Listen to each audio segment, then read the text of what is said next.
Am I audible to everyone? Yes, sir. Others may kindly keep themselves on mute. There is a disturbance, please. Very good afternoon, the viewers of today's VCM on Guide on Ethical Issues Involved in Research, being hosted by Vasai branch of WIRC of ICI and organized by the Research Committee, the one of the oldest technical committee of the Institute of Chartered Accountants of India, on a very pertinent topic on ethical issues involved in research. That is a very important aspect of any research, because research is backbone of any organization, or that too for institute like Institute of Chartered Accountants of India, the professional institute. Without research, it would be very difficult for growing any profession. And that too, if we discuss on ethical issues, I think that is very pertaining topic. And I'm quite hopeful that learned speaker, Dr. Megha Joshi ji, would be enlightening us new thing about what are the areas where one should keep in mind while doing research and writing any research paper.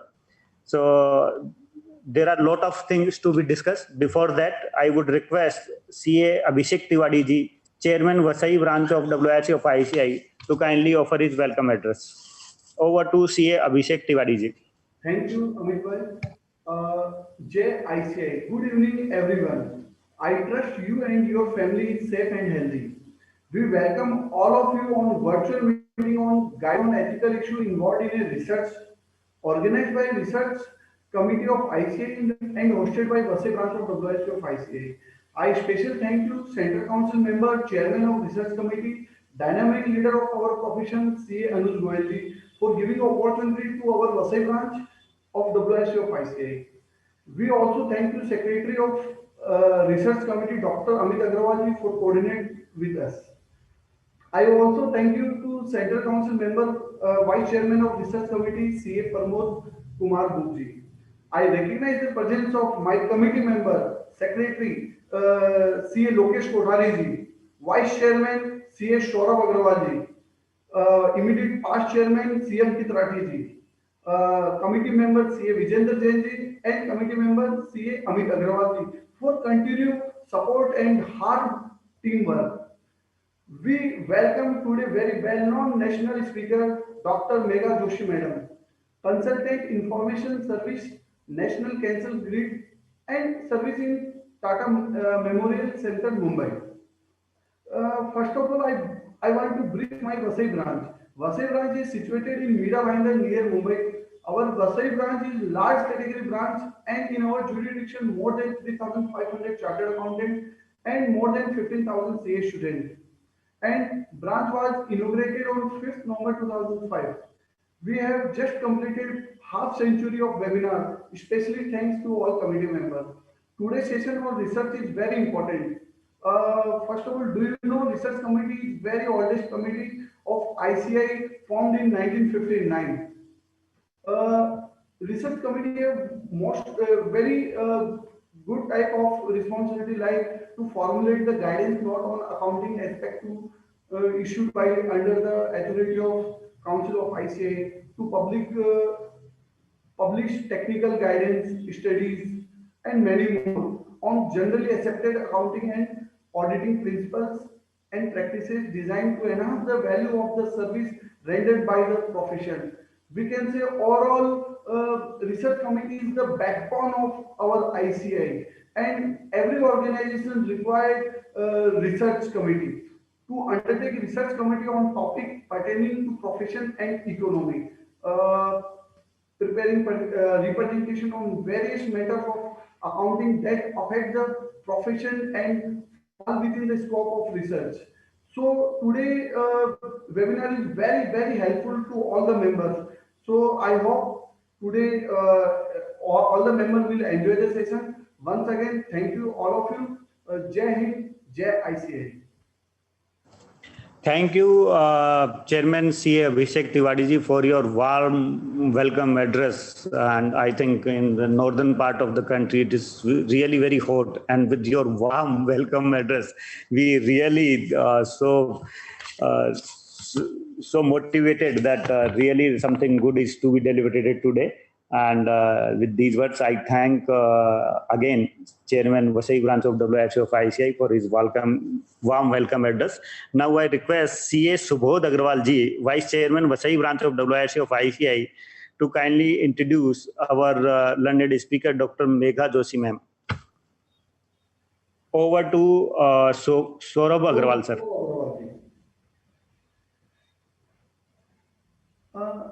Sir आप mute पे हैं, you are on mute.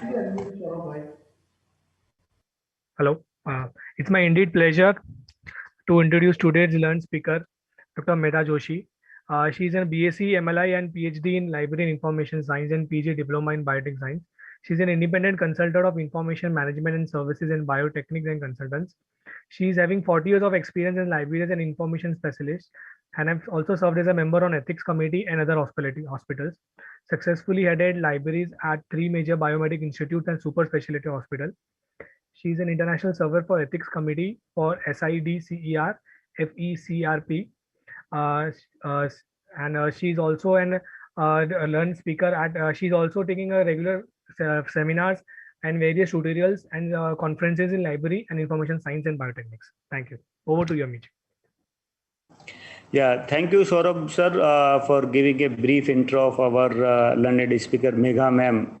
And before I invite my own chairman, CA Anuj Goyal ji, for his opening remark, let me give some food for thought, and let me share with all of the viewers the various initiatives taken by the committee last year. And it is a right platform from where I can even appeal to the members to contribute in various initiatives of the research committee.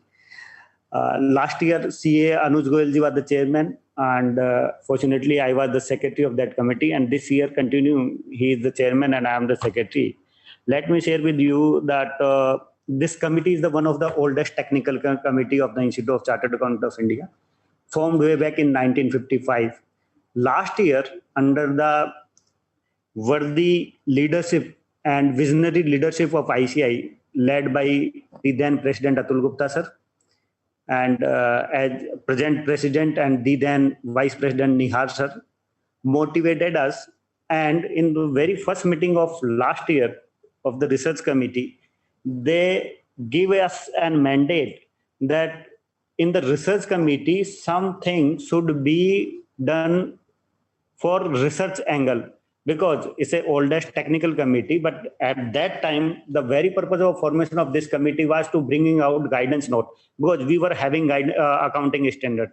But on accounting standards, if somewhere, somehow, if something is required, somewhere, somehow, if some guidance is required, for that limited purpose, committee do some research and bring out some technical guides and guidance note. Then this system was followed till 2019. And we were having a very, very prestigious Excellence in Financial Reporting Award, which was constituted way back in 1958. Then our visionary president and vice president and worthy chairman, C. Anuj Goyal ji, took some initiative that, keeping pace with the time, the institute should also promote research activities in the institute. So we brought out one of the best research project scheme, wherein the reimbursement of the expenditure up to rupees 10 lakh is being awarded to the experienced researchers. I am proud to share with you that we have conducted 7 research studies last year, and that is very, very important for the profession, for the nation, and that is shared with the concerned ministries. Number 2, the institute launched one very, very important scheme, ICI doctoral scheme, wherein our chartered accountant, keeping in view the fact that a chartered accountant, after passing the chartered accountancy exam, it would be difficult to go for any further education for 3 years without earning money. Keeping in view that aspect, institute thought, I welcome my chairman, C. Anuj Goyal ji. So it would not be nice to in between chairman and the audience. So I would not, I I will request him. He himself take up these initiative with share these initiatives with the members. So I welcome our chairman, C. Anuj Goyal ji, and I request Ankit Rathi ji, immediate past chairman, Vasai branch of WIRC of ICI, to kindly introduce our worthy chairman, C. Anuj Goyal ji. Over to Ankit Rathi ji. Thank you so much, Amit ji, for giving me the opportunity. It's indeed pleasure to introduce personality like C. Anuj Goyal ji. Member C. Anuj Goyal ji is Central Council member of the ICI. He is serving the institute from last 15 years. In 3 years in regional council, 6 years in branch. Members, presently he is the chairman of research committee, as said by Amit ji and our chairman Abhishek ji, oldest committee of ICI. He is also chairman of Capital Market and Protection Committee. Anuj ji is also vice chairman of Corporate Law and Corporate Governance Committee. Academy, he hold the degree or possess the degree of CA, CS, CMA, LLB, MCOM, DISA, DIRM, and many more. It's the brief introduction of Anuj ji, and that's it. Thank you so much. Yeah, thank you, Ankit sir, for introducing our chairman, C. Anuj Goyal ji. And now I request my worthy chairman, C. Anuj Goyal ji, to offer his opening remarks. Over to C. Anuj Goyal ji. Thank you, Dr. Amit Agarwal ji, our young and dynamic secretary of the research committee.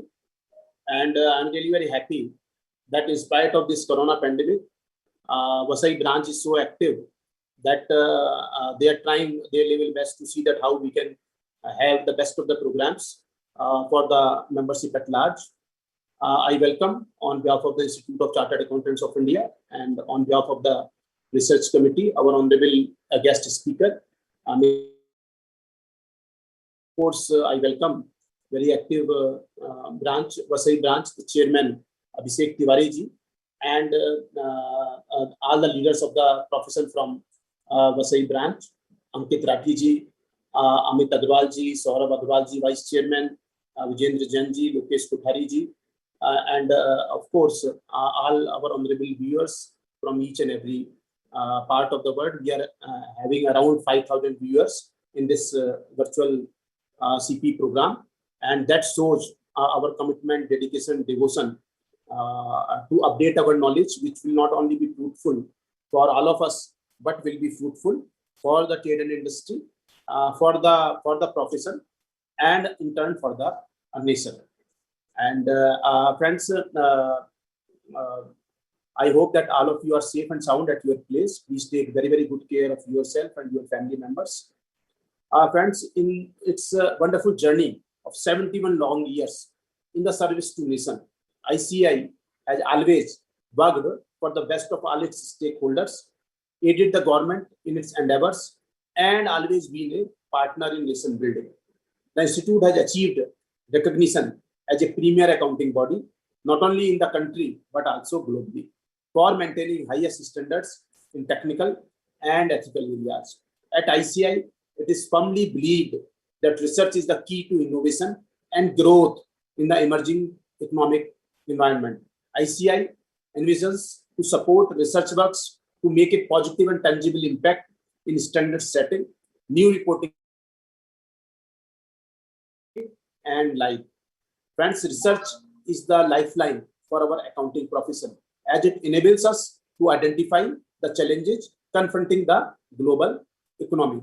Before going into the essence of today's session, I would like to bring up some of the initiatives of the research committee, which may be quite significant for the membership at large. Fortunately, I was the chairman of the research committee last year also, and Dr. Amit Agarwal ji was the secretary. In spite of the year was affected very badly from this corona pandemic last year also, we initiated lot number of new things which were never thought of by the research committee. First such initiative was ICI Doctoral Scholarship Scheme. ICI Doctoral Scholarship Scheme is open for all the members of the institute who are pursuing PhD and are not more than 40 years of age. The scheme aims to provide scholarship to the eligible candidates having outstanding academic record in 10th and 12th standard and an inclination and commitment to undertake research in the areas such as auditing, taxation, commerce, management, and accounting discipline. Friends, the scholarship of rupees 50,000 per month for 3 years will be given to the 5 scholars, and the last date of submission of the application under the ICAI research doctoral scheme has been doctoral scholarship scheme has been extended to 31st August 2021. So I will request all of you, please stop screen sharing, Lokesh Kothari ji.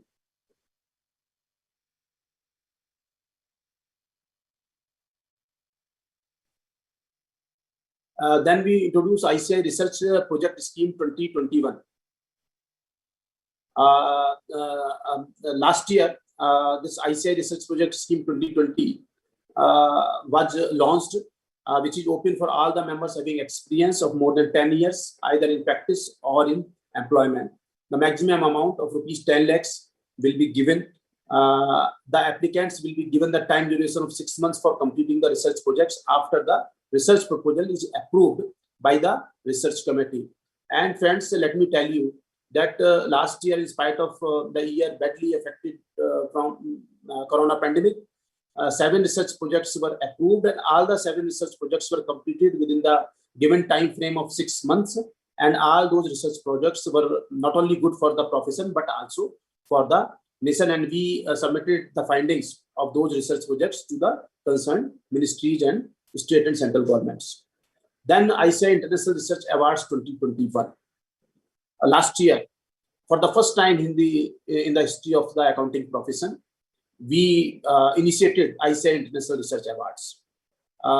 ICAI International Research Awards could be considered as the world's largest cross-border competition, with an objective to encourage and provide recognition to research scholars across the globe and their contribution in fostering research studies leading to innovation and value creation. The scope of the awards would be to identify the topics of international and societal importance, encompassing areas of accounting, auditing, economics, finance, and taxation. The last date for nomination was 31st May 21. We have received an overwhelming response of around 138 nominations this year, and we believe that this initiative will be high-flying and contribute immensely to research domain. Last year, we got around 100 nominations from more than 10 countries, and the immediate past president of International Federation of Accountants, IFAC, was the chairman of the jury, and IFAC president was the member of the jury. So that shows the importance of this ICAI International Research Awards in the IFAC. And this year also, the IFAC president is the chairman of the jury. Friends, ICAI Awards for Excellence in Financial Reporting, through its research committee, ICAI has been making sustained efforts since 1958 to promote high-quality financial reporting through the annual awards competition, ICAI Awards for Excellence in Financial Reporting, wherein the entities are being recognized for following sound financial practices amongst their peers. The awards are open for the corporates to submit their annual reports in order to recognize and encourage excellence in preparation and presentation of financial information. Last year, we have received the highest number of entries for the awards in the last 7 years. This year, categories of awards have been revised. A new category of municipal body has been incorporated. The last date for submitting the entries is 30th September. So I will request all our honorable viewers from each and every part of the world to see that how we can have more and more entries for the ICAI Awards for Excellence in Financial Reporting. And we do expect that all-time high number of entries will be there in this year, in spite of the year affected by the corona pandemic. Friends, COVID-19 has disrupted each and every part of the world. Amidst all this chaos, ICAI has responded well to this challenge while leaving no stone unturned in empowering its members, either be in practice or industry, by timely running professional courses, workshops, training programs, and virtual CPE meeting and webinars for them. The Institute has always been keen towards adapting and upgrading the schools of professionals in tune with changing requirements. We understand the importance of knowledge sharing for not just individual enrichment, but for all-round social benefit. In this series, the research committee has been quite proactive in spreading the light of knowledge. Research has been integral to our profession since the formation of the Institute. Against this backdrop, the research committee of ICAI has come up with this virtual CPE meeting on guide on ethical issues involved in the research. Friends, research is the pillar of knowledge. It is a creative and systematic work undertaken to increase the stock of knowledge. Every research study needs to be conducted carefully and ethically. Ethics is the branch of philosophy which deals with the dynamics of decision making concerning what is right and what is wrong. Research work is also governed by individual, community, and social value. Research ethics govern how scientific and other research is performed at research institutions and how it is disseminated. Research ethics involve requirements on daily work, the protection of dignity of subjects, and the publication of the information in the research. During the past several decades, methods of data collection, organization, and analysis have become more sophisticated and penetrating. As a consequence, the scope of research has greatly expanded. With this expansion of both the reach of research and the possibility of privacy, the awareness and concern over the ethics of research and researchers has also increased. A good research should be well adjusted, well planned, appropriately designed, and ethically approved. It is rightly remarked that to educate a man in mind and not in ethics is to educate a menace to society. The basic requirement of a researcher is to conduct a research responsibly and ethically. Therefore, today in this VCM, we will gain insights on all the important ethical concerns as associated with research. With this, without taking your further time, I take the pleasure in welcoming the dynamic speaker of the day, Dr. Medha Joshi ma'am, to fine-tune the concept and enlighten our knowledge with her words of wisdom. I hope that it will be a very fruitful and productive session for the members. And as I conclude, I would like to mention that the coronavirus is spreading with increased severity. We are sure that this second wave will also be over soon. Stay at your homes and take necessary precautions, including vaccination as suggested by the government, and take best action to safeguard the business and economy. Stay safe, stay healthy. Best wishes. Thank you very much. Yeah, thank you, Chairman, sir. Now I request Megha ma'am for her deliberation. Over to Megha ma'am.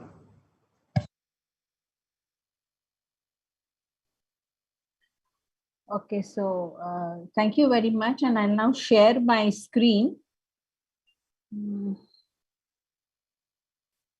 Just let me know if this is visible. Yes, ma'am, is visible. Yeah, thank you so much. And thank you, first of all, thank you so much, gentlemen, for having me here. And I must thank profusely to the chairperson because he has set the prelude to my talk, and which is so very appropriately done that it's made my job a little bit easy in introducing what I will be speaking today.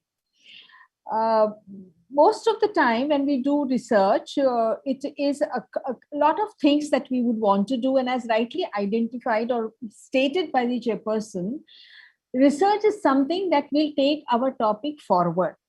Why do we want to do research? Because we would want to add more knowledge to our universe. When I say universe, it is our domain in which we work.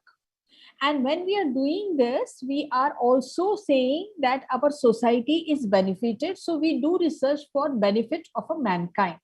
Research can be of any subject into any areas. Ultimate aim is add to the knowledge, understand it better, make new theories, make new school of thoughts, and progress for humankind or benefit for humankind.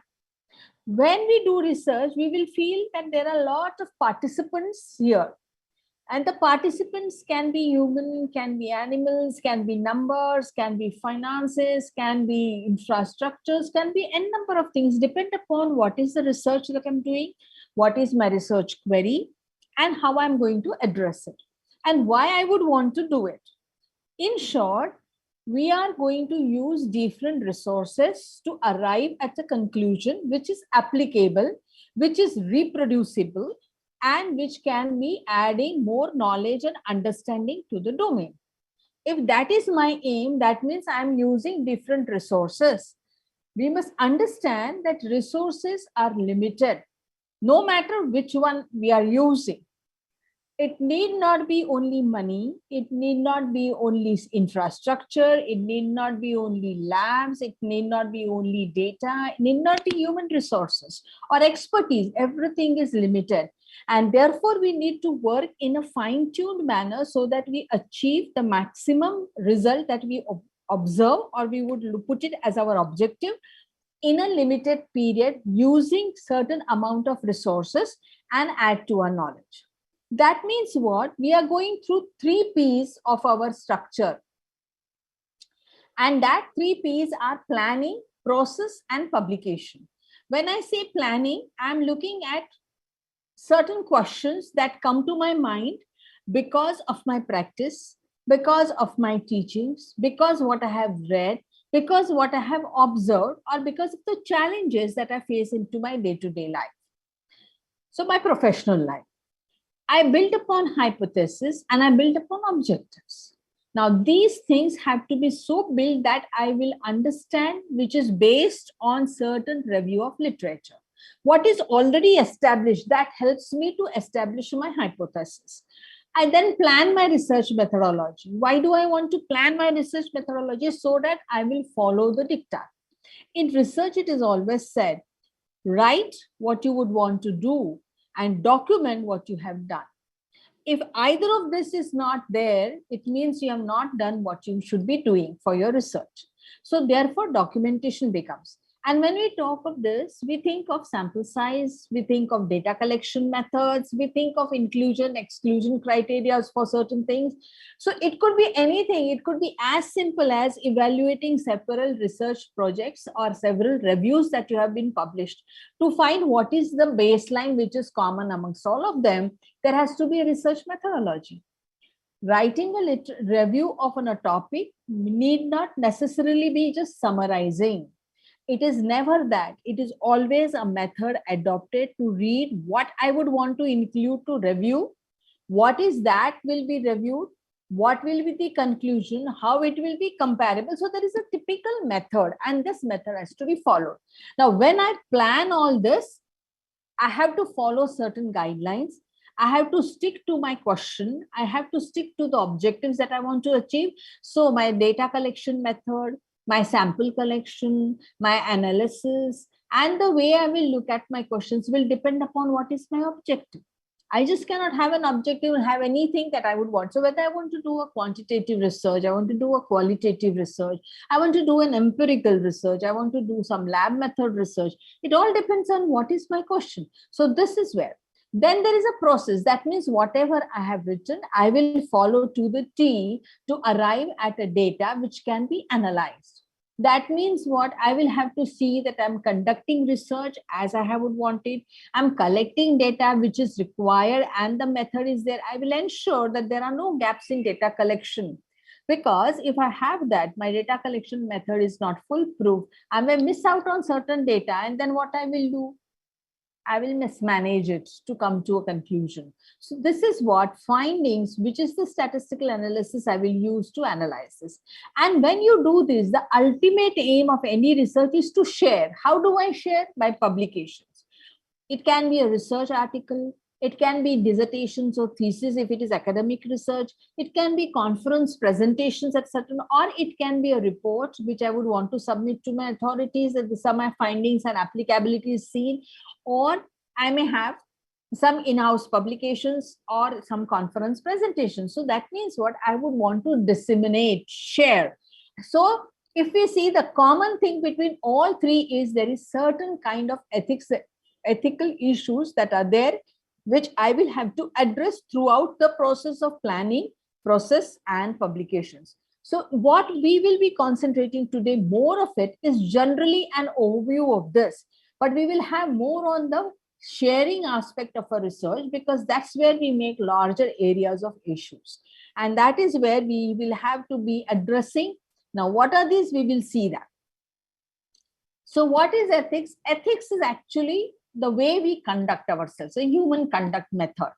It is related to research in all stages, right from the concept of conceptualizing a research question till the findings you collect and analyze it and you present it.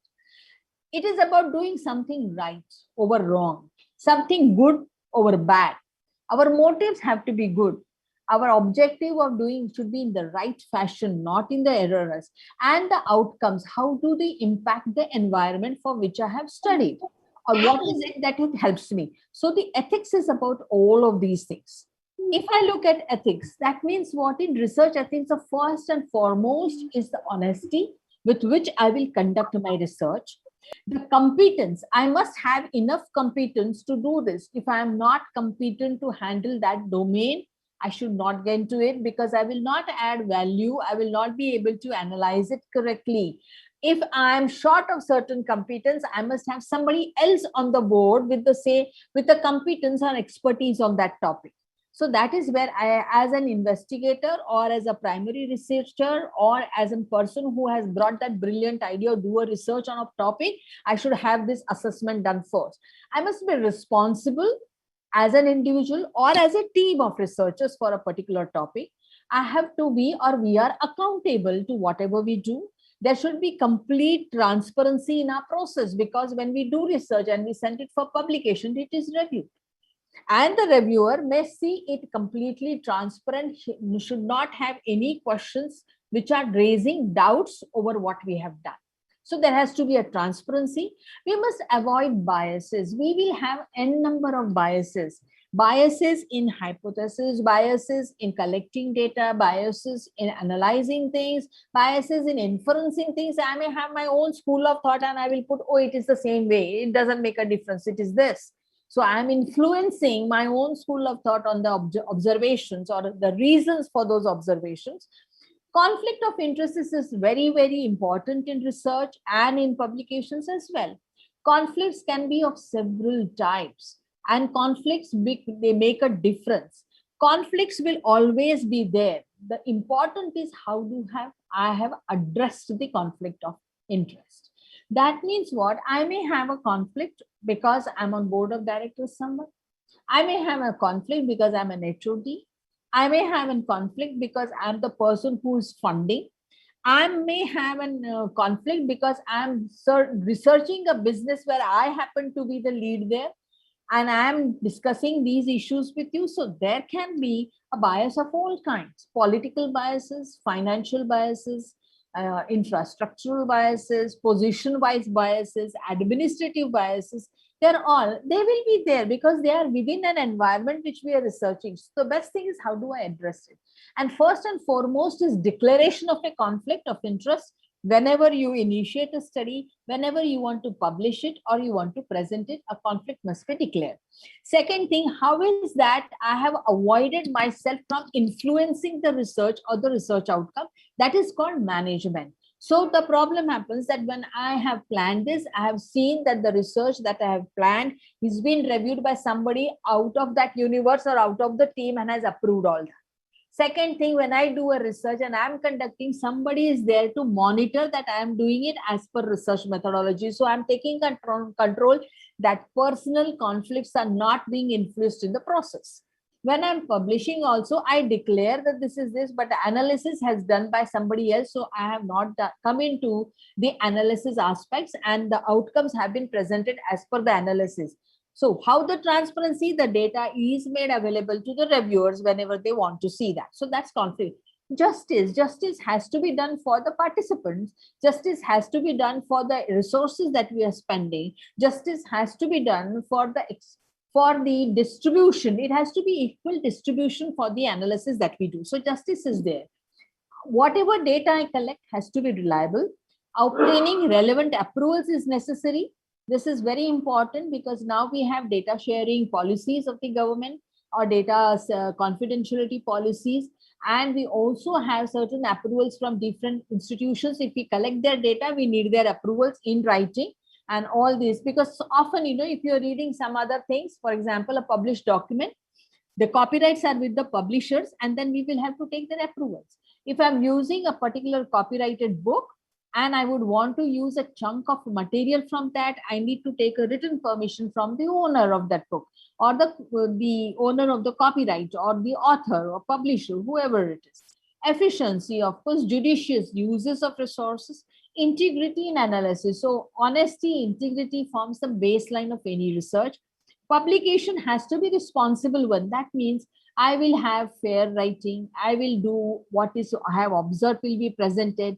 I will not have unnecessary citations into it, which will simply bulge my citation index and not add to the value to what I'm writing. So all these are responsible public. And of course, I will declare my conflict of interest. I will acknowledge people who have helped me. I will acknowledge the funding agencies as well. So this is responsible publication, which I will do. I will have extreme respect for my colleagues because they are on the board of research table because they bring expertise to the table and I need to respect them. I should not overrule their expertise, their opinions, if it is directly relevant to what I'm doing. That is respect. And social responsibility, of course, because it is ultimately applying to humankind. So people who, for example, I do a survey and I ask a lot of questions to people, then their security and their confidentiality of their information is very, very important. And therefore, what comes here is the consent of these people when you do that. So consent becomes very important to things. So if I look at, there are conflict of interest. So conflict of interest, this is something which BMJ, British Medical Journal, has already stated way back, but I think it still stands true, and it stands true for every domain of research that we take. It's been defined as conditions where professional judgment concerning primary interest tend to be unduly influenced by secondary one. That is a personal one. Maybe for financial gain, maybe for political powers, maybe for administrative powers, all these. So the condition is not a behavior. It is nothing wrong to have conflicts, but what is important is it has to be addressed and it does not interfere in decision and outcomes. That is something we will have to observe when we have a conflict of interest. So conflicts can be political, commercial, personal, academic, and financial.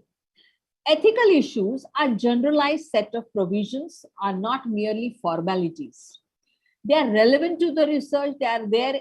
They are with us right from the day one we think about it till we publish it and disseminate it. It is with us because the dissemination also has to be equal, should reach to everyone, irrespective of their status or their positions in life or in academics or in business, wherever we are.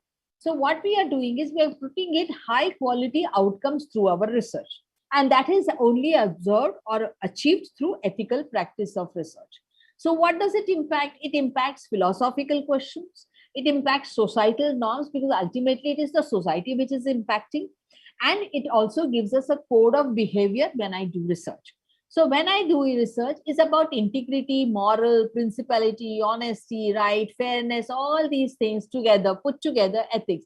So we have to observe all these things, add value, honor people, respect people, see that they are done. This is what we see. So it's a significant part of research and we cannot just outshine it. We will have to take it to consider. So what are the ethical principles in medicine or biomedical areas? There are 4 major principles: autonomy, beneficence, non-maleficence, and justice. UNESCO had a declaration of 12 points or 12 principles, and these are these. Both these and his are talking the same thing, same language, same objective, and same requirements of conducting a research while conducting a research until publication. Here we see there's accountability, there is voluntariness. So person whom you will ask questions or included into your research should be given the freedom of saying yes or no for participation, and which will not have any influence on their aftercare or after interactions, even if they don't participate. The right to leave the research at any point. So they have through the questionnaire, they will say, I'm not going to answer, I'm not participating. They are given the right to do that. Their information is confidential. So how to mask the information? The details that saying that this information will not be shared with anyone, that's an assurance. How are you going to do that? That is what has to be told to the participant and also should be reflected in the research method. That's very important. If you write it, and you must do it. If you are doing it, it must be documented. Without this, the research cannot be transparent. So risk involved, there is proficiency involved, there's accountability, transparency. So it is the same thing. These are played in the same 4 formats: beneficence, autonomy, respect for the persons, no harm. We are not going to harm the participant in any which way. The harm cannot be only physical. It can be psychological. It can be social. So in their family or in their society or in their community, they can be harmed. They can be harmed for monetary requirements. They can be harmed because of their positions in their academic requirements. So if a teacher is doing a research and there is a student, the student should be protected. Because the student can see certain things which may not be likable to the administrator or to the researcher, who happens to be the head or the research guide or the research senior person. So the student needs to be protected. His identity should be masked. His or her identity should be masked, or he or she should be given full protection and freedom. And nothing of that what the person puts it into as an answer should be impactful in his academic career after that. So that kind of confidentiality and protection is required. So I will not do any harm. That's very important about it. And of course, justice, that means whatever I find, I will give. So there will be people who would want to participate into your research, but just because of certain things, I may not want them on my research. That's not correct. Let them come on the research. For example, they may be getting some frivolous benefits out of that research. And you don't want them on the research just because they come from a certain group or certain area, which is outreach. You cannot reach that position or reach that region for their inclusion. That's not done. You need to make arrangements for their participations and allow. So there is justice for participation and justice for distribution, both. So responsibility, commitment, quality, and reliability are the major things that we will look for in research ethics. There are dilemmas. The dilemmas of giving consent. How do I give a consent? What should I tell in the consent? Who should participate? Who after giving consent can withdraw and I should permit to withdraw? What happens if I fall short? So consenting is a very big issue. With internet and electronic research, consenting hasn't become a more bigger issue. But if we have human participation, a consent is necessary. If the person comes from a very, very lower strata, for example, you want to see the economics of tribals in some Thane district, then we need, the tribals may not be learned enough to understand. So I need to speak to that mukhya to take the permission that I will ask certain questions to these people, and they are permitted because they are protected by the mukhya in that group. So this is how the consent happens when you're talking of people from marginalized regions or areas or marginalized communities. So that is what we need to look at. Doubt in research organizations is something always will happen because there will be certain kind of biases creeping in. So how do you keep the bias out should be a research methodology speaking about it. Data reliability, objective interpretation, protecting the privacy of the participant, and sharing of data. So that means what? Overall research, when we collect data, data protection, anonymity, confidentiality, trust or based relationship with the participants and with the organizations and the funding agencies, it should be there. And then how to retain this relationship is important. This is what becomes the ethic. We do a lot of collaborative research nowadays. Single independent doing research is very, very limited to only academic research. The moment we go out into a bigger research arenas, we find that there are the super specialties get ready, and I alone cannot bring all the things on my table because I have limitations in terms of my super specialty. Now, what do? I bring in other experts on. That means I collaborate with people. This collaboration can be regional, can be national, can be international. World is very small. With internet, international collaboration is also happening. Then what is happening? We need to consider so many things beforehand, before we start for the research and before we actually go for publication, because later on we do not want to have any kind of discomfort between us and certain disagreements which will not bring the good research back into the public domain for people to see. So what is this? How is there going to be the participation of each one? What will be the responsibility of the each person on the collaboration? How is going to be the authorship? Who gets the authorship and what will be the order of authorship? That's very, very important. If you go to those sites like the research Office of Research Integrity or Committee on Publication Ethics, you will find they will always advise you. Or there are also council of editorials, editing members or editors, which will also tell you that your authorship should be discussed upfront when you agree to start a research together. And the order also should be decided. Now, how this order is to be decided, you will have your own guidelines of institutions, or institutions which initiates the research will dictate how it has to be based on certain guidelines. ICJME is for something like medical journal editors, and they have a different guideline for these people. Similarly, we can find out for different domains. If not, you can have your own policies for this. Data collection and sharing, exchanging policy. This is another thing. We will have to stick by our national guidelines because we have a national guideline on that. Rules of confidentiality, how it is applied for the participants and how it is applied for the colleagues has to be updated, because these things can have lot of applications for maybe finances, maybe promotions, maybe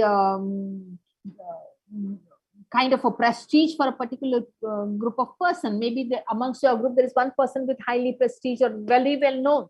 And therefore, this becomes very, very important that how this confidentiality will be maintained. You may have certain very tricky soils to tread upon, and then you would not want to bring it up to the, so how do you maintain this confidentiality? Collaborative research, therefore, will require trust, accountability, mutual respect, and fairness in conducting research. Data sharing is very, very important. I've said it earlier, but most important thing is if you're sharing, there are more than two parties, there should be an MOU or there has to be an agreement. There should be sharing, and with this, the regulations of the country has to be followed. Permissions, you may require national agencies permissions to share outside India, because there is a limit on how much you can share and what you can share. Permissions may be required. Even how do I ensure confidentiality and privacy in case I'm collecting data of the human population or my sample is human participants? Then I need to keep that. How I'm going to mask the identity? How am I going to anonymize? These methods must be upfront, very nicely described and shared. Digital technology ethics are becoming a big thing. If you just make a search on literature, you will find lots and lots of articles talking about ethics in digital computing, ethics in AI, ethics in data sharing, ethics in digitization, ethics in computing analysis, ethics in data analytical aspects. There are so many articles on that, and they give you different perspectives on this. It's overwhelming to read all this. But if ever you are looking at huge data, big data analysis, then I think we should need to look at these two also as a special aspect and then go ahead with the studies. So use of internet, very wide. There is no way you can track. You can just search. After 4 days, you don't find the page at all on that. Then there is data sharing on social media networking. There is authenticity of data, which is an important thing. How do I authenticate a person who has given me the consent to participate? There is no way. I do not know the person on the web, but I have sent my Google form and the person is filled up. What is the authenticity? So there is no way I can do a screening of participants. When I do human participation happens, I will always screen. Why would I want to screen? I would find out whether, according to my criteria for inclusion, is this person fits the bill. If not, I cannot include the person. That can be for maybe for his language, maybe the way his lifestyle is. I may not want to include him because my objective doesn't allow me that kind of thing. It will just create weeds. I may collect data which is not relevant and may make my data collection very dilute. So there has to be inclusion, exclusion criteria. So how do I do that? That is another aspect, authenticity, and how do I validate this data which I collect over the web? That are issues which how do not do. So this is a guideline, National Data Sharing and Accessible Policy of 2012 by the DST government. It's available here on a PDF format, and one should read this because they have very distinct directives on this. This was in domain for people to comment. And I think now that has been all incorporated. So just have a look if you want to do. While we do research, we often, there is misconduct, intentionally or unintentionally. This is about data largely, or about, what do I say? Stealing of ideas and data, okay? Or stealing of certain concepts, stealing of figures and presentations or illustrations that I would include into my things.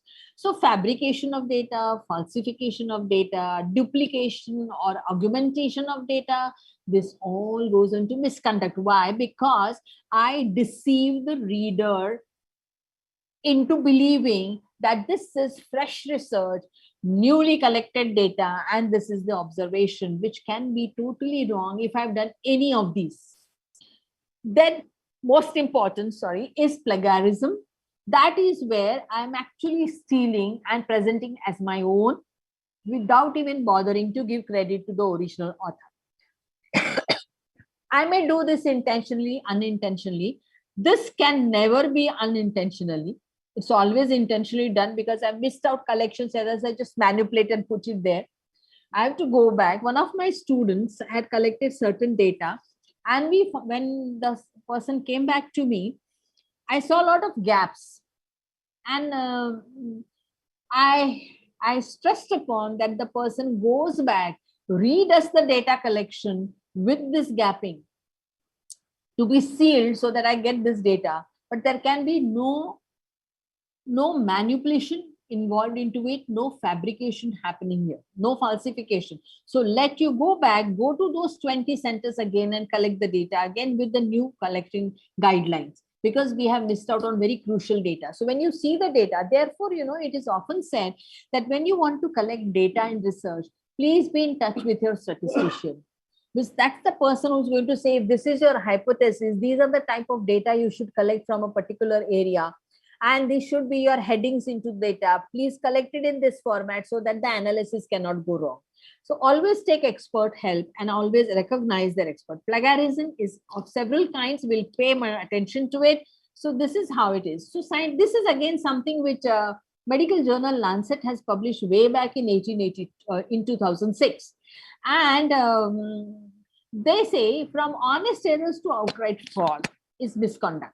Though it is scientific, it is true for any research. Research community must make a collective responsibility even for its deviance. Moving the whole research community in the right direction should reduce the number of serious cases. So they are giving that if we have a research community which is well versed, which is understood, which is given a correct direction how to collect and analyze data, this misconduct can be controlled. But so even if it is an honest error, it will be an outright fraud because the outcome has added nuisance value to the universe of knowledge. And that's not something, it has not given me a good understanding. It has not added to the society or human mankind benefit, nor it has taken the domain further to a higher level. So none of the requirement of research has been satisfied. So e-research, in a short, we will say we have already addressed this, but I will just quickly tell you that there are so many things. Unbiased sampling, there will be always, you cannot have an unbiased, there can be bias because you do not know who are the people who are responding to you. Identifying and controlling experimental environment is very difficult. So because it's a linear state, it is not a network, it's a linear thing. Therefore, it becomes very, very difficult. Web tracking, privacy, web spoofing, email spams, and IPR thefts are so common. Control C, Control V. We just control, go on, do about that without even identifying. So they are all kind of IPR threats. So now we'll move to having understood the research project and we've done it very methodically. I need to now write and publish. So while publishing, there are a lot of publication ethics. All misconducts will, if it is in the research process, will be carried forward to the publications, but obvious. Authorship, co-authorship, contributorship. So we often give guest authors, we often have ghost authors. Guest authors there is somebody who is in my group who has given me 1 or 2 suggestions, was around, I just offer him an authorship. Not participated, no significant contribution of a particular person is there. It is publication. Ethics will catch hold of this. Ghost is somebody else writes for me, but I give my name. I don't even recognize that person. So that is ghost authorship. Okay, so conflict of interest, of course, you can hide, reap benefits, wrong messages. We continue to do that in our content. Data reproducibility, stealing, falsification, fraudulent, misinterpretation are all associated. So there are unethical practices in publication, which are the multiple submissions. You cannot submit one particular article at 4-5 places. Only one. Select appropriate resource and try to publish it there. If they refuse for certain kinds, certain needs, then you can take it for reformat it and take it to the other publication. But simultaneously, some publications you cannot do. You cannot do duplicate publications as well. Guest authorship, you do not permit.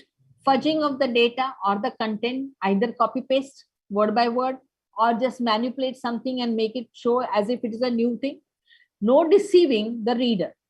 Undeclared conflict of interest, redundant publications. What are these? These are publications you published something long time ago. You add some more data from here and there in other studies, make a new format of that and republish it. It is redundant because it is already done. You are just putting it into new format, new way, new journal. It happens. We have seen this happening as library professionals so very often with us. And this is very, and the problem is when we picked up on one particular thing, we contacted the original author. We contacted the author who had made this redundant or duplicate publication. Nothing changed, not even comma, only the author's name changed. And that is where when we picked up, we found both the parties didn't know what to do about it because they did not understand what it was and why it was not correct to have this. So there were no guidelines with the institutions to stop this. There were no guidelines to punish the author or reprimand the author or give him some kind of a strict warning that this is not possible. It did not reflect, therefore, on their academic scale as well. So this is a problem. Plagiarism and inappropriate, unnecessarily acknowledging people because this is the person who's going to review my paper. I better acknowledge him for the work he has done in the same field.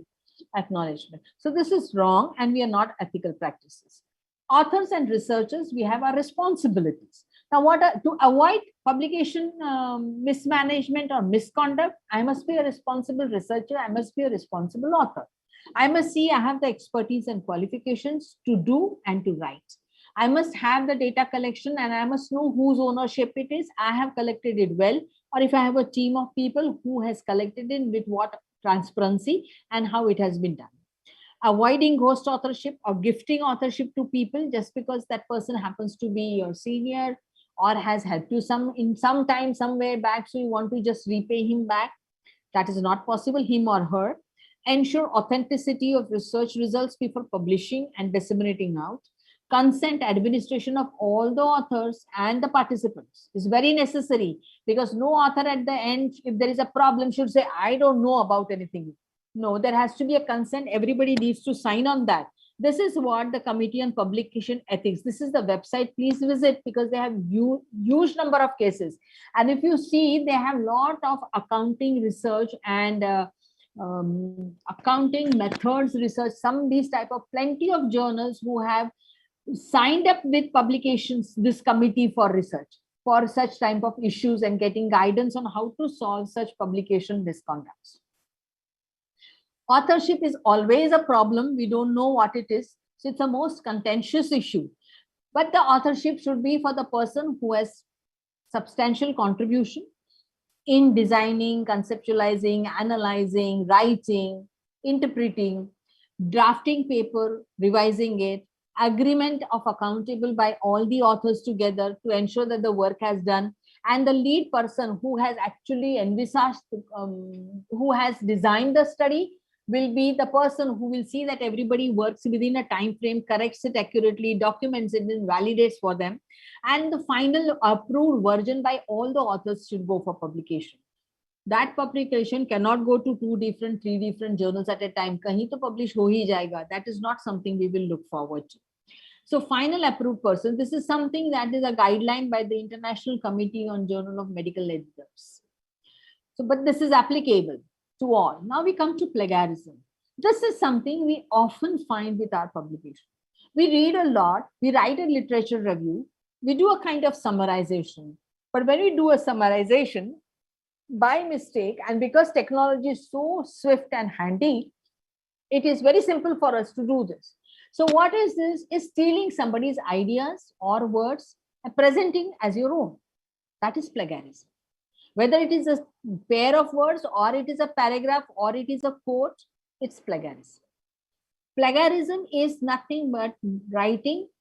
You may say, I have not plagiarized, I have taken his ideas written in my own words, but then you have not credited the original author, you have plagiarized.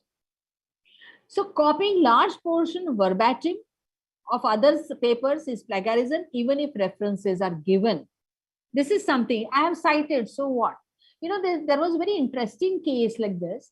There was a university thesis which was reviewed, and the thesis of the student had complete chapters copied from somebody else's thesis.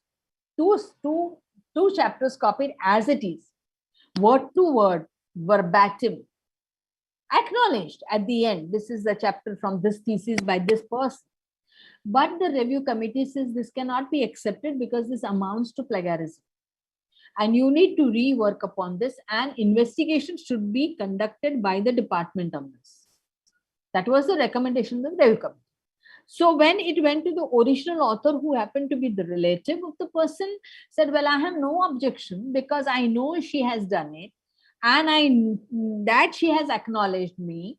Now she has credited me, and I have no objection. Why should the review committee have an objection on this and limit and tag it as a plagiarism? But that is plagiarism because it is word to word copied, verbatim. Though you have credited, you have not written in your own words. You can always take anybody's permissions and take up, but not whole chapters. And when you do that, you have to put it into course. So we'll see that in a little while. But this is something happens, and therefore it becomes redundant publications. We should avoid that. So questions of integrity, ethics, trustworthiness of researchers will reflect here, because if your research is bad, your publication is going to be equally bad. So it is a fraud, it is breach of honesty, and stealing or lying, it is ethical misconduct. Okay, but there are types of plagiarism. We will concentrate on very few here because they are very important. We often see that in our publications, in our dissertations and theses. So word to word, verbatim, nothing changed. Self-plagiarism, my own article, I will reproduce it here in some different format and cite to myself, self-plagiarism. Text recycling is part of self-plagiarism. Salami slicing, I did a huge research which went on for 4-5 years, and I have collected huge data. Now I'll fragment it into small parts. One hypothesis, small data, I prove that. Another hypothesis, a small data, I write about that. And I make several publications. At the end, I analyze the complete data for 5 years and rewrite the whole thing. Now that what has I've done earlier, the same fragmented articles and the original data, the outcomes may not tally. So what have I added to the universe? This is salami slicing. But there are certain domains which permit this kind of publications. And there are certain domains which will not at all agree to this. There are certain publishers who don't mind this, but there are certain publishers who will take strict objections and will outright reject the publications. So there are some things. Text recycling, paraphrasing, which normally happens is image. We copy illustrations so often from different journals and we import it into our document, in our manuscript. We forget to give the credit immediately below the illustration. The illustration can be a picture, can be a table, it can be a chart, it can be some graphic presentation, it can be anything. But if you have included into your manuscript, immediately below that, please give the credit. At the end, list that reference completely into your list of references. But you may take up a table and say you adopted, you made some changes of my own. So I have not copied, but you have adopted the structure. In that case also, you must say adopted from immediately below that and give the reference and cite it in the list of references. Patchwork, something from here, some which we do in our literature review. We often do that from literature review, but this is wrong because we have copied, nothing is of our own. Literature review is about seeing surveying the literature in the domain of your research and making a summary of that, where you will write in your own words, you will add your own criticism to it, you will have your own observations and reasoning for those observations along with those articles, along with those documentation or summary that you have written about, and then you cite also from where you have taken this. That is literature review.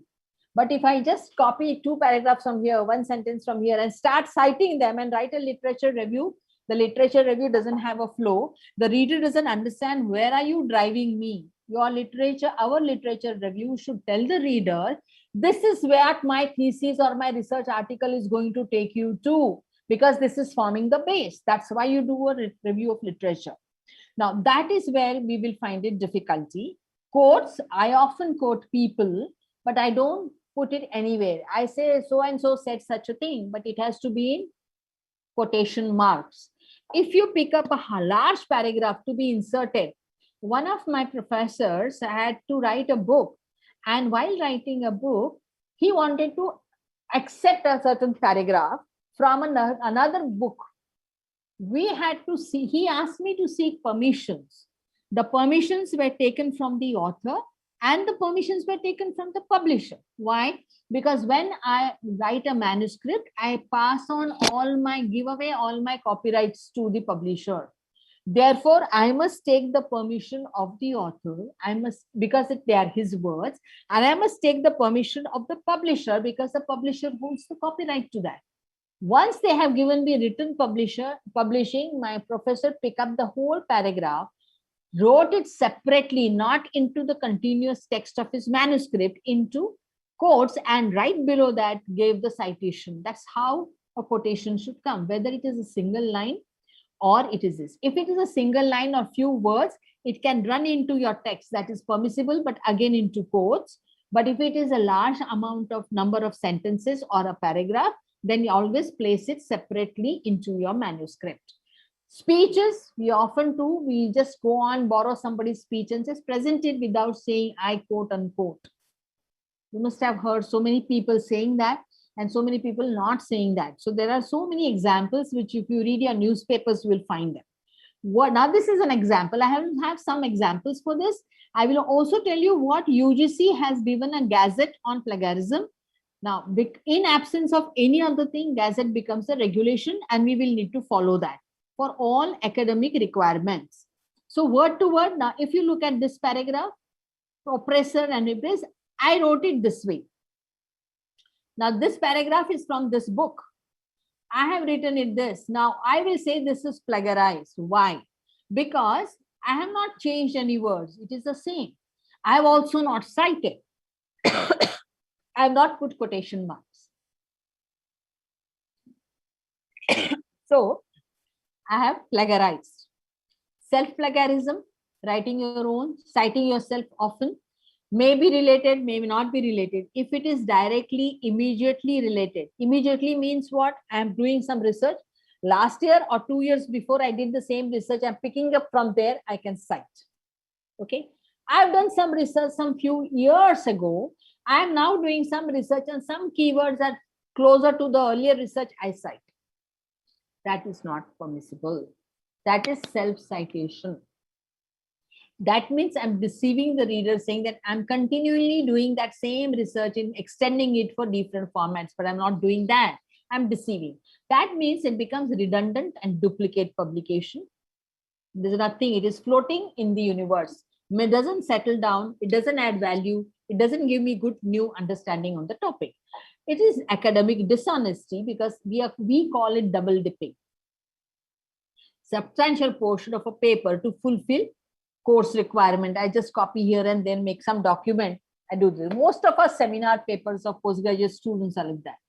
So we don't encourage them. We must tell our students that this is not acceptable. You need to write your own, cite it well, make a connection of thoughts and see that it comes down to the precipitates into the final thought that you have presented in your document. This is salami slicing also will happen like this.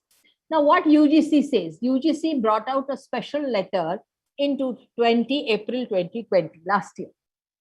And it says production part or whole of one's previously published work without adequate citation and proper acknowledgement Claiming most recent work as new and original for any academic advantage amounts to recent works. Text cycling, known as self-plagiarism, is not acceptable. This is a special letter circulated by UGC to all. In absence of any other guideline and gazette information, everywhere this will legally stand. So we need to abide by this. Salami slicing, as I said, you break up into different literature formats and you data augment and you make new publications, salami slicing. So this is consorting conclusions of literature review. Another one is paraphrasing. This is another example of paraphrasing. Differentiation of an instructional approach promotes between student style and student's ability. What is this? Differentiated instruction provides students with options of processing and internalizing content and constructing new learning in order to progress academically. So the teacher adapting to new techniques so that the student can invite the teachings and construct new learnings from that. I can write it this way. Differentiation is a way to encourage equality between approach of talent to the student. I've cited because this one is from Thompson 2000. This type of instruction gives students different ways to deal with and grasp information, establishing new learning to move on in education. I've grasped it. Fair enough, I've done a good job, but I still have quite a few things. But I can also write it this way. Single one sentence will still tells me what was the original paragraph saying. Teachers use differentiated structure to help students learn, allowing teacher to cater lessons to the way teacher student learns and student skills. Thompson. So the point here that I bring to you is the original paragraph may run into several sentences. It is not necessary for me to have a paraphrasing of equal number of sentences or length of the paragraph. Should not be need not be same. I can just write in one sentence. Paraphrasing means I am conveying the thought or school of thought that was presented by a previous author, which is relevant to what I'm doing now. That is what I'm doing. I'm supporting, I'm building credibility for my own. That is why I must cite. That is why I must do a literature review. And when I paraphrase, I must paraphrase only for the thought that is relevant to my topic.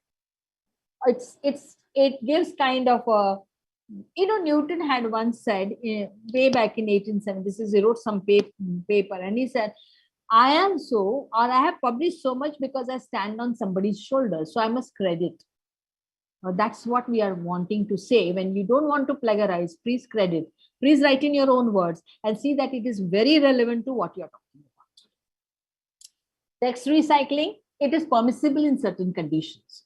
I write something for funding, and the funding agency says, well, this is a good project, but we do not fund such studies. So we cannot accept this. Then you will take it to another funding agencies. I will recycle that because I will have to write it in the format that other agency would want it. That recycling is permissible. But often when we do is we go to conferences, we make presents and the abstract is presented. No full paper is presented. Full paper based on that abstracts will come much years later. Now then whether I should cite the abstract, or I should cite the full paper. The full paper may come in a different title, different format, and may not have the observations that the abstract presented, because the abstract was presented with a small section of study that was completed at the time of conferences. So often be very careful about abstracts and citing abstracts in our manuscripts. See that we read the full paper, because the full paper may be very different and the outcomes may be different, may not be in sync with the manuscript that I am writing or the research that I'm doing. So it is about this.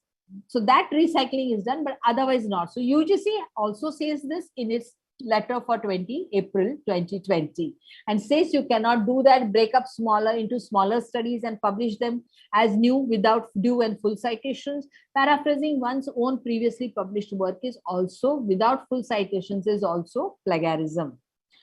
What is not plagiarism then? Something that is common knowledge. You can state it, you don't have to give any credits to anybody there. So you can use that as a common knowledge, facts which are in public domain areas. Does it hurt? Yes, it hurts the creator, but it hurts more the person who plagiarizes. Because why? His credits work will go down, there will be discredits. If it is an Often offender publishers will blacklist him, will lose academic qualifications. Ethics committees will not accept their proposals because most of the science institutions have ethics committees where your proposal is reviewed for doability, for all these other aspects of methods. So as that research is really strong and you really have a deliverable there and can be completed within a particular stipulated time to fruition, so brings bad reputation also to you. So there can be a legal battle also. We have seen, if you go to COPE and Office of Research Integrity, you will find these legal battles also being stated there. But there are also another thing which I would want to mention here, just as a caution. Often such things remain hanging and nothing resolves because nobody understands what to do about it. There are n number of examples of this. So it hurts either way. So another thing that is parallel to plagiarism is copyright, which we often take it for granted. And copyrights is protecting the creator, giving him financial benefits. Okay, so there is royalty associated, exclusive right of the creator, and he can take it because he may allow you to use it without money also. So you have that the copyright clearance centers which allow you to use this, and there are certain different licenses involved into it. So you can go to copyright clearance centers and see which of the journals are associated with that, who are the authors associated with them. They allow you to use that document without any charge, but that you must give them credits. So this is what is it. There are several types of licenses because this is a huge, another different topic. I'll not go into it, but it is there.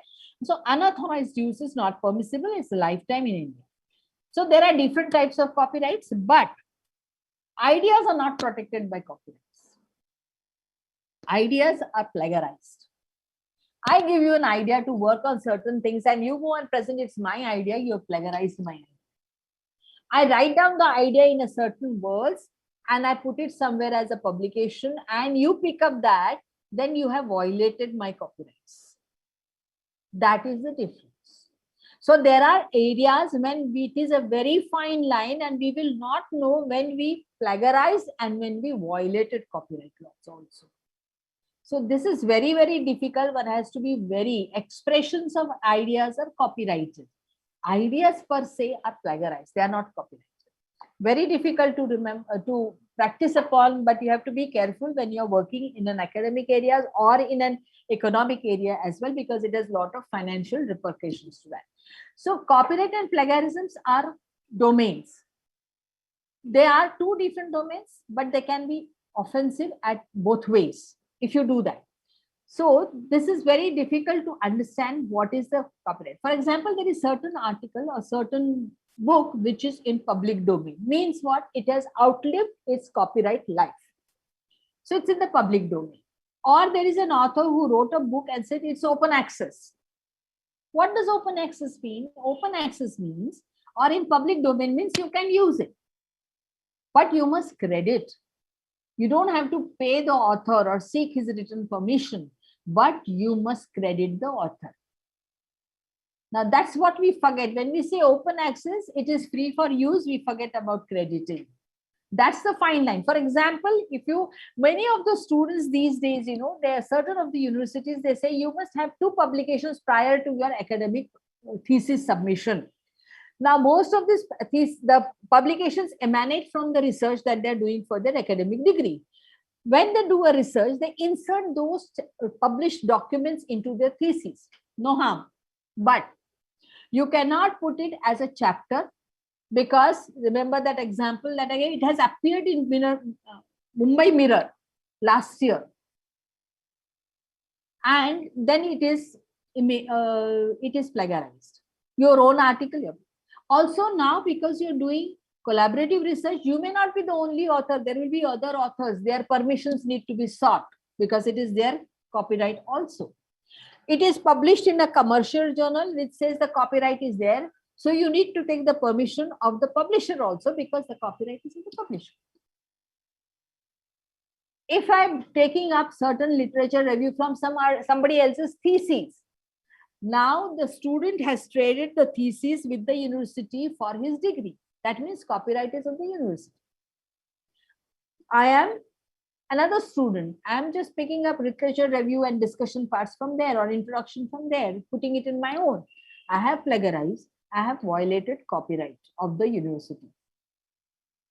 So when we insert publications, our own or somebody else's, we need to be very, very clear. We will not know when we have crossed both. So the reviewers may be quick on it because they run a plagiarism check on that. Copyrights of academic research work, copyright, not only copyright, but infringement and violation of MOUs of the universities, falsification of data, etc. will fall into these areas. So what? I will acknowledge what is the problem, but the acknowledgement alone does not stop you from violating copyright law. Permissions are required if it is a large chunk of information that you have picked up from there. For example, I'm writing a thesis and I pick up certain stanzas of a poem which so aptly sums up my observation. I need to take permission of the author, of the poet, or of the publisher if the poetry is published. We often start our thesis with somebody's statements and quotes. We find it very fine. Actually, in research, you should not go in for that. But if you do, see that you have officially cited. But if it is somebody like Socrates and all, it's in open access, you can cite. But if it is somebody from the recent this, then it is better you seek written permission. You would want to say maybe Dr. Mashelkar's quote somewhere you would want to pick up, then you need to seek his permission. So that is what is about copyright. Always seek a permission. So tips are, when in doubt, seek permissions. Always assume it is copywritten. If my name is there and year is there, that means I have it copyrighted. We have a copyright office where you can register, but even if it is not, it stands because my name and year is there. So when do I need to cite? Whenever I pick up from somebody else, I must cite. So if I'm quoting, using a quote, put it into quotation mark and give citation. I'm copying verbatim, I must quote, I must cite.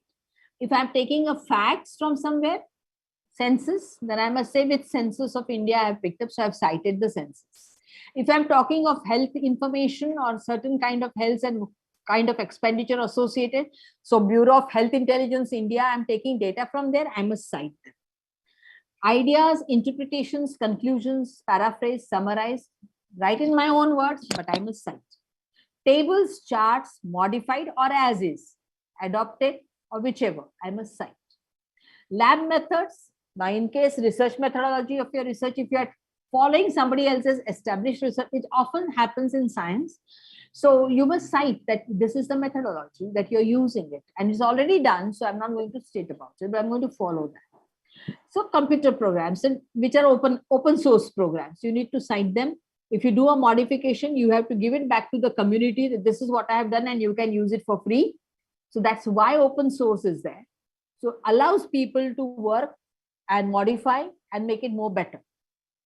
So use quotation mark, but still you need not use for paraphrasing, summarizing, providing facts. You need not use a quotation mark, but you must still cite it.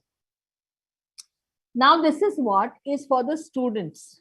If you are doing a thesis, academic research, and you're submitting, if your similarity level is up to 10, there is no penalty. 10 to 40, you will have to revise within 6 months and resubmit.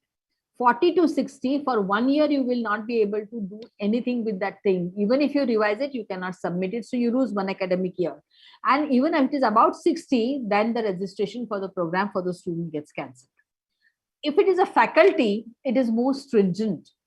Similarity is no penalty. 10 to 40, withdraw the manuscript. 40 to 60, withdraw. No annual increment. And supervising of MPhil PhD for 2 years will not be permitted. If it is above 60, you withdraw the manuscript. 2 successive increments will not be given, and you will not be allowed to supervise any MPhil PhD students or master's students for 3 years. So much of academic loss if we go wrong. And as I say, intentional or unintentional, fraud is a fraud. Misconduct is a misconduct, and it will be handled. So this is a gazette, and we need to work on that. So there are agencies which you can see, COPE and ORI, but there is National Society for Scientific Values, which started by IIT Kharagpur. You will find here a lot of such examples of misconduct, plagiarism, copyright violations. It is fairly new, so not many examples as these two agencies, but you will still find plenty to learn from and understand the nuances where you can go wrong and you can be. Because every time new research, new problem, new issues, new challenges, we need to handle it very, very carefully from day one. So how do I avoid plagiarism? Understand the type of plagiarism, write in our own words, use quotation marks when I'm quoting someone, paraphrase and summarize, always cite, provide complete references, check manuscript with plagiarism checker, and seek help and advice from your friends, seniors, librarians if you don't understand. Why I say complete references? Because if you have given incomplete references, also amounts to plagiarism. Often we will find that we read a literature and we go hunting for a particular citation. It is wrong. The author is wrong. The initials are wrong. The volume is erroneous. They have not provided the journal name or the book name or the chapter name. Very difficult to trace. Why do you cite? Because when a reader wants to go to the original, you should tell him the complete address. The person can go pick that up and read and assure that yes, what you are stating is correct. Or maybe I am also interested in the same topic. I would want to read the original. Right? So that is why I must cite. So citing is crediting, but citing means also directing the user or the reviewer to the original source from where I have picked up this. But always in our own words. So always cite is very, very important. When in doubt, cite. That's the way you can do it. So that's where I end my talk here. Thank you very much. And I'll stop my share. And I'm ready to take any questions if you have. Yeah, thank you, ma'am, for your nice deliberation on a very, very important topic on ethical issues involved in research. And yes, really, it was very insightful deliberation. And I would request CA Vijendra Jain ji from Vasai branch for his queries, if any.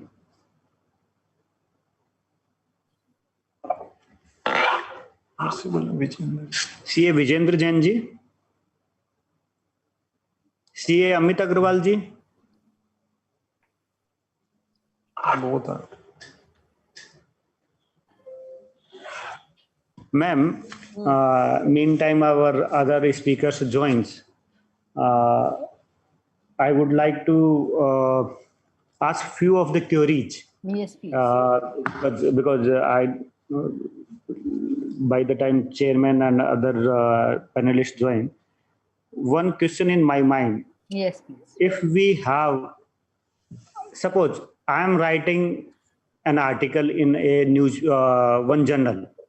Okay, then I am referring it and writing in another journal some of the portion of that. It is my own creature. Yeah, it's my own creature. So how to avoid? Because system will say that is plagiarism. So Yeah, how it to will. avoid this? How That to is avoid why this? first thing is you will only go back to your own paragraph. It is directly relevant to your manuscript that you're writing presently. Second thing, though it is your own, you will only pick up and write in your own words, which will go along with the flow in your text.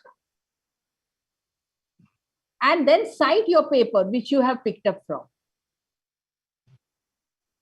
It often happens, people have done, they do series of articles, one after another, and their continuous research, they keep on citing, they pick up paragraphs from other and write, it picks up as plagiarism, and it is not permitted also. So even if it is your own, you must write it in your own words. See that what you are writing is in sync with what the document you are writing with, and cite. That's the only way you can avoid plagiarism. Thank you, ma'am. Thank you. Now I request CA Amit Agrawal ji is there. He was there right now. CA Amit Agrawal ji, you have any query? Yes, sir. Ma'am, what is meant by self-plagiarism? Hello? Hello. Yeah. What is meant by self-plagiarism? Self-plagiarism means having your own articles continuously referred. in your new document. And it is often found that people keep on citing their own articles all the time because that increases their citation indexes, or that increases their citation impact factors, to be put very straight. So you are only permitted to cite your own paper when your present research is directly relevant and emanating from that. But if you just do it because it is your own paper, and if your paper gets cited, the citation index will go high, then that is self-plagiarism, which is not permitted. It has to be whatever you cite, whether it is yours or anybody else, has to be of direct relevance and relatedness to your original, to the present manuscript that you are writing. Self is khud ka. You add your own. Huh? Thank you, ma'am. One of the queries is Mr. Rahul Pal. He's asking, that is not related to this topic, but widely related to research. What should be the content of a good research proposal? Well, it all depends on your theme and question. Okay. Yeah. Content of a research proposal is, first thing is, you should have a very clarity title. Your research title should be very, very clear. You should have an introduction which will tell the reader or the proposal reviewer that what is this research is going to be about, what is the basis of this. Then give your hypothesis and objectives. What is that? Why are you making this? What is you are finding in the environment that you need to search? And you are putting it that this is probably the thing, I want to check it. Then what are your objectives? To satisfy those objectives, what are going to be your research methods? So research method means what is going to be the sample, how much is going to be the sample, what is the universe, what is the region, all this should come. So your research methodology becomes very, very perfect on that. And then you tell us how are you going to analyze? So your introduction, your little bit of literature review, which gives you the base, and the detailed method in which you're going to address this question to achieve to an answer to the question that you have raised. That is what is research. So that your proposal should have all these things.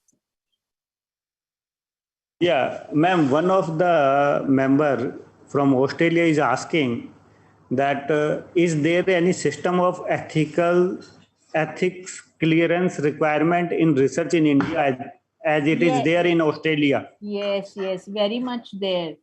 At least in healthcare, we are very, very strict about it. Every institution has an ethics committee which has a member of different things. We have a guideline. We have an ICMR guideline on how research should be conducted, and we have to go by that. And we are also seeing the guidelines are very, very important. We have DCGI approvals, and we have so many other approvals in place for which we need to put, and every ethics committee is responsible for the research that happens there. So it is very important to have this. And now most of the colleges and institutions are also seeking, because I understand some of the college in Bombay also asked me to come and join their ethics committee, which was for a broad base of arts, science, and commerce. So all three streams doing research, where they will have an ethics committee to verify what the research is about. So there is a strict guideline also which we need to follow. Of course, there are guidelines for social science research also. So I guess accounting can fall into these areas and look for those guidelines and translate them to their applications. Yeah, thank you, ma'am. And just because I think viewers has picked ethical issues as well as broader term of research. Another question is also related to what is the difference between null hypothesis and alternate hypothesis? Oh God, I think this question should be asked to a statistician, because that's the way they present it. Okay. Yeah. So when you say that this is not going to be there, so there are two kinds of statements. I do not have that PPT right now with me. Otherwise, I could have taken you through, because I've done a complete 1 hour session on hypothesis writing. So it's very difficult to say in such a short time. But these are mostly, when you say alternate things, it is always a statistical statement. But you prove that this does not exist, or there is a seed. If you plant the seed and you put water, it will grow in 8 days, or it will not grow at all if the seed is wet. This is so not yes or no. These are two hypotheses. So there is a null hypothesis and there is something that will not happen, something that will happen. But the statements are typically of statisticians, and statisticians will be the best people to tell you how the statements to be written.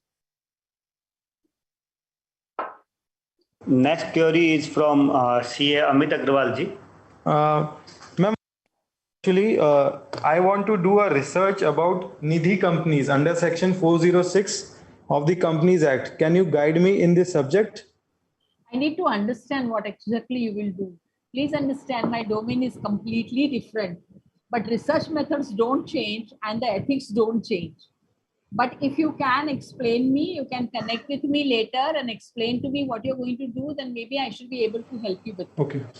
Yeah, because I'm Ma'am, I would basically like- a social scientist, so I can help you.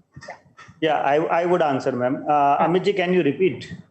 Sir, I want to do a research about Nidhi companies under section 406 of the Companies Act. Can you guide me in this subject? So, what is the name of the viewer? It's Raman M. CA Raman, that you want to do research in Nidhi companies. So let me share with you that why you want to do research. Because for any research, first of all, you must have a research problem. For namesake, one should not go for any research that one want to do research. That's why one is going for research. For any research, there must be some research problem. There must be some research question. And how this question comes when you are in a subject, when you deepen your knowledge in that subject, then you will go for literature review. You will face some problem that this is the problem appears in your mind on a particular topic. Then you go for the literature review. You will find solution in literature review if already there is a research.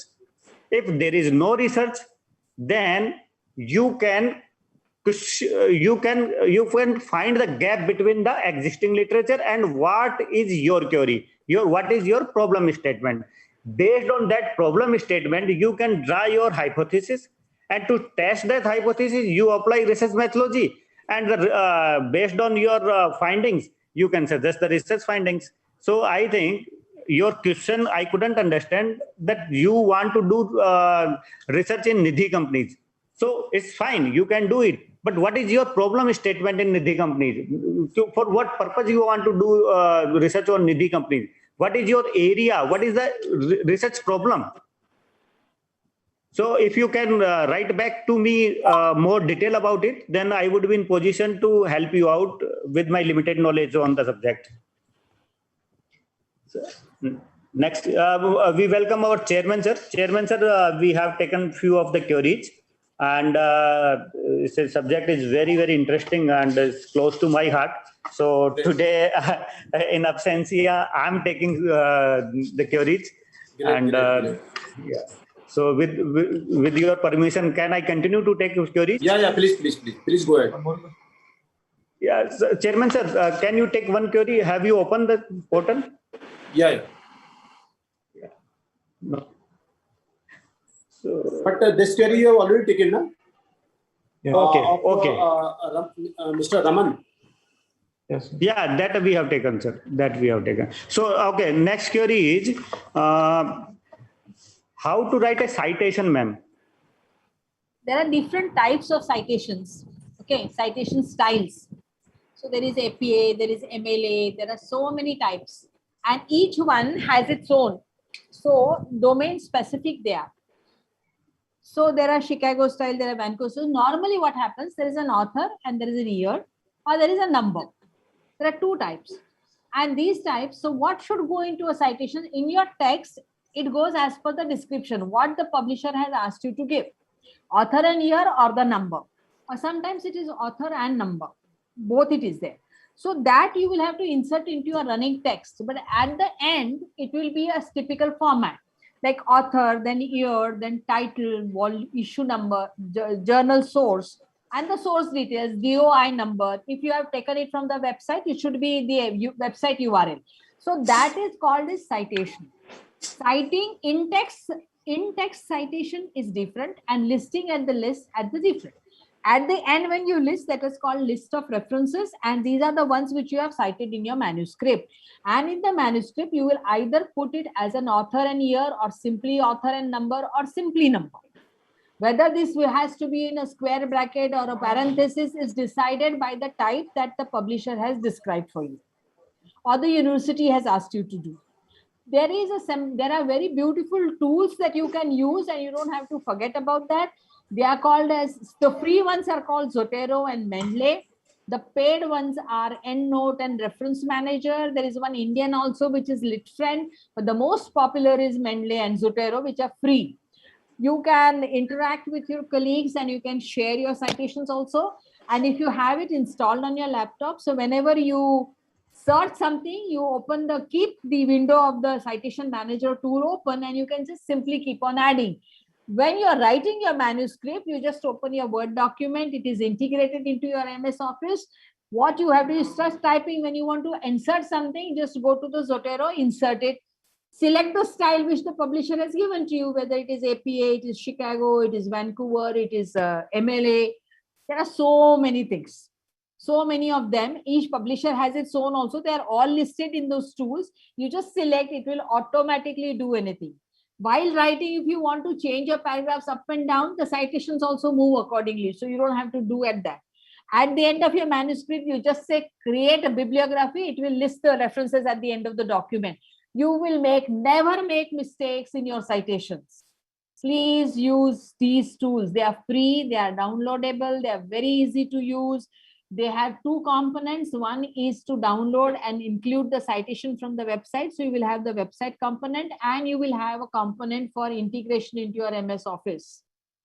Download both of them. It automatically happens. It just gives you direction. Next karte jao, ho jayega. There is nothing you have to worry about it. But that's the best way, because if you read something, you don't note it down, you will forget. Do not be on your memory so much, depend on your memory, because when you sit to write, it will be 1 year down the line after you have done your research, you will forget. But if it is recorded properly in some document, either as an Excel sheet or as a card or in a book, or best is the Zotero tool. Now they are available, so use those. Then it will easily insert. You just have to pick up the style that the publisher has identified for you, select that, and it will automatically change accordingly. You know, if the publisher says, no, we don't want this, do a Vancouver, you just go and say Vancouver. Automatically, the manuscript will change all the styles. You don't have to worry about it. So citation styles is the method in which it is presented in the text and it is listed at the end. That is citation style. Yeah, thank you, ma'am. I think we should have a separate session. Wait one Amit, we should have a separate session on citation, and that too practical exposure, because because after having a postdoc 15 years of experience, what you told is really very, very insightful for me, and I'm eager to join that kind of workshop where you will teach all of us the practical ways of doing this citation. Really, it is. Sure. So one of the query from one of the member, he want to pursue PhD and want to write a synopsis. So can you guide something on that? Okay. So synopsis is something like writing a proposal for your research. Synopsis it is like broadly explaining what is my concept, what is my research question, and what roughly would be my research methodology to make it to fruition. That is synopsis. In synopsis, you will have to have citations. You will be citing references from the literature which are similar to what your question is. You will have to explain why this question was developed on what it is based. That all has synopsis. Synopsis is something like, in short, telling me what is that I'm going to do in this research. So it is not a very fixed methodology or a fixed question. Once it is approved, then the research committee will help me to finalize it and fine tune it, and then I can take it forward as my PhD research. So that's synopsis. Yeah, thank you, ma'am. Chairman, sir,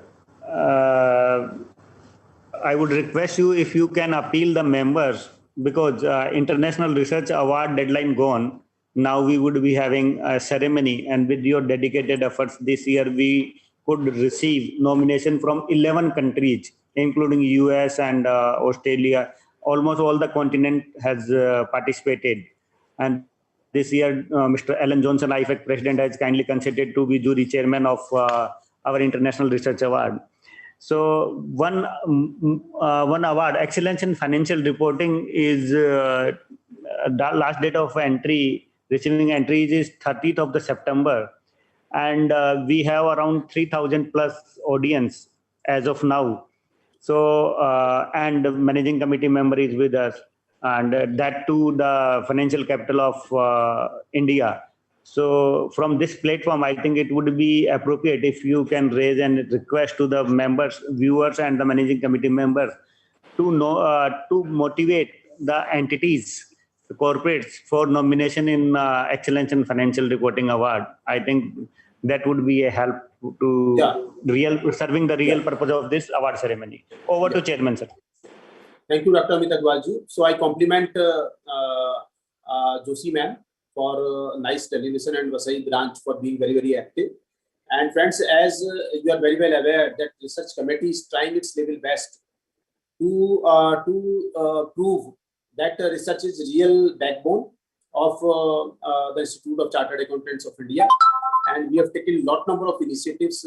I have already discussed that ICI International Research Awards. We are having it in Dubai on 25th of August, and we have got more than 110 nominations from each and every part of the world. And IFAC President is the chairman of the jury of the International Research Award. And we are having ICI Awards for Excellence in Financial Reporting. We are having this award since 1958. More than 63 years ago, we introduced this prestigious award, and last date is 30th September 2021. So I will request all our honorable viewers who are there from each and every part of the world, and of course Vasai branch, to ensure that we can get the best of the nominations for ICI Awards for Excellence in Financial Reporting. So the financial statements of all the corporates, of all the segments, can be submitted for the evaluation for this competition. And we have planned.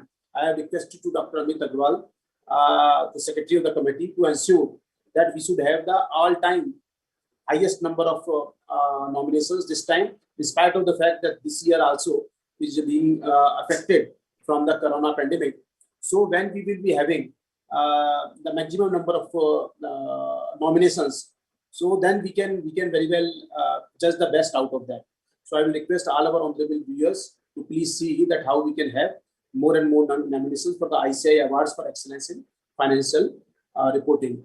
And I will request Vasai branch leaders also to ensure that we can have more and more nominations for this competition, so that the best can be the winner. And this year we have introduced the municipal accounting also. So now a lot number of municipal bodies are also doing very, very good. They have adopted the double account entry system. So that has also been included in this one category has been added. So I will request all our viewers to please ensure that we can have more and more nominations, and we can have the best of the award function. Thank you very much. Yeah, thank you, Chairman, sir, for your appeal. And I'm quite confident that under your able guidance and support of all our 164 branches and leader of the profession, we would be having all-time highest entries, quality entries for this Excellence in Financial Reporting Award. So very purpose of having this award is to improve the financial reporting area among entities, because once you are awarding to a particular entity, next year other entities will be motivated. They will be also improving their financial reporting requirements. So, and I should thank to my chairman. I think in the history of ICI, since 1958, this year we are having a technical reviewer training program, extensive training program for 7 days training program, wherein the technical reviewers who are supposed to be expert of their domain are again oriented for how to check these entries, what is the procedure of checklist. Let me share with you, this is a 3-layer of the award ceremony, wherein each entry first checked by office, then goes to technical reviewers independently.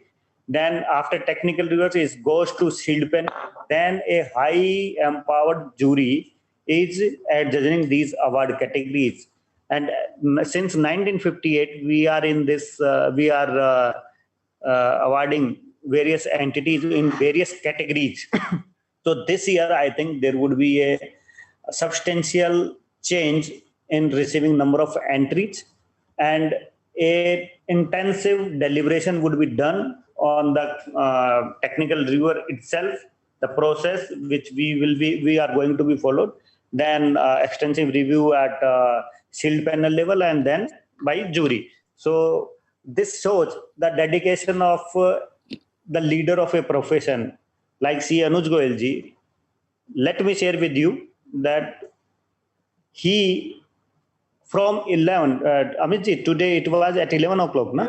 Yeah, today it one training program, this training program, third day, all 3 days he joined himself, this training program as a participant, like other technical reviewers. This shows how he is sincere, how he is devoting his time. He is the member of all the 3 institutes at the age of 22 years.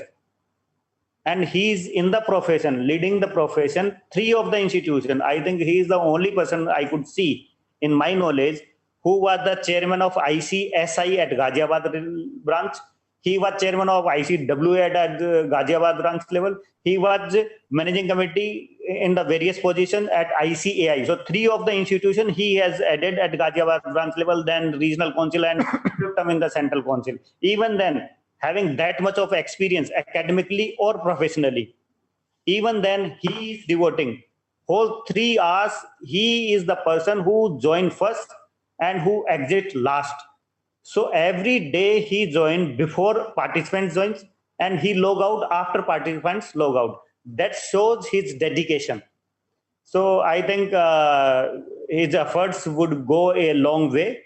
And I have humble request to all the viewers and the managing committee members, and I will be speaking to personally all the branches to motivate entities to participate this award. And this year we want a new milestone. We want to build a new story for because it's long time gone, 1958 to 2021. Now this is the right time to write a new story in this Excellence in Financial Reporting Award. Time is a constant. Lot of things we can discuss, but of course, viewers has their other commitments. So I would not take much time. With the permission of the chairman, I would request CA Lokesh Kothari ji, Secretary and Treasurer at Vasai branch of WIC of ICI, to offer his formal vote of thanks. Over to Lokesh Kothari ji. Thanks a lot, sir, for giving me the opportunity. It is my privilege to give a vote of thanks on behalf of Vasai branch of WIC of ICI. Firstly, I would like to express a sincere thanks to Research Committee for giving opportunity to host a webinar on guide on ethical issues involved in research. And I'll also like to thank our CCM and Chairman of Research Committee, CA Anuj Goyal sir, for your valuable time and for your words of wisdom. I would also like to thank our today's speaker, CA Mehta Joshi madam, for your excellent coverage and giving valuable input to members on guide on ethical issues involved in research, and covering various things, P3 and various things that will help our members in large. Thanks a lot. Over to you, sir. Thank you, Lokesh ji, for your vote of thanks and expressing sincere thanks to our learned speaker, Dr. Mehta Joshi, my own chairman, C. Anuj ji, and on behalf of the research committee. And we also extend our sincere thanks to the hosting branch, Vasai branch, for their dedicated efforts. Without their tireless efforts, it could not be possible that we attracted 3,000 of the viewers on this very obvious webinar on a very important topic on ethical issues involved in research, and that to a chartered accountant, because after chartered accountancy, research becomes, but now a significant move can be seen. And nowadays, chartered accountant is more in research. Earlier the day they were more and more in consulting, but now they realize that after research, consulting can be more efficiently. They can do this. With these words, I sincerely express my thanks to the committee. Over to Chairman sir for final words. Thank you, Dr. Amit Agarwal ji. Thank you, Meda Joshi ji, and thank you, Team Vasai. I think Vasai is one of the very active and prominent branch of the Western region from the financial capital of the country, Mumbai. So we are really thrilled to have you with us in this virtual CP program, and we are quite confident that you will certainly excel in serving all of our honorable members of the profession from each and every part of the country. I will request all our honorable members to please take very good care of themselves and their family members, and please get yourself vaccinated at the earliest, so that we can fight in a very strong manner from this coronavirus. Thank you very much. Very good evening.